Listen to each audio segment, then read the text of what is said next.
Welcome to the Genius Factory. Enjoy the video. In this video, I will explain how to replace the starter on an Acura Integra. First, prioritize safety by disconnecting the negative battery cable. This prevents accidental electrical shorts. Next, gather your tools, including a ratchet, various sockets, and wrenches. Finally, lift the front of your Integra and secure it properly on jack stands, ensuring a stable work environment. Now, let's locate the starter.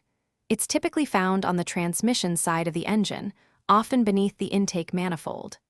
Once you've spotted it, carefully disconnect the small solenoid wire and then the larger main battery cable. You might need to remove a few bolts from heat shields or brackets to gain better access to the starter itself. With the wires disconnected, proceed to remove the 2 or 3 main mounting bolts that secure the starter to the transmission housing. These can sometimes be a bit tight. Once unbolted, carefully maneuver the old starter out of its confined space. Then, position your new starter, aligning it correctly, and hand tighten the mounting bolts before fully securing them. For the final steps, reconnect the main battery cable and the smaller solenoid wire to your new starter, ensuring all connections are snug.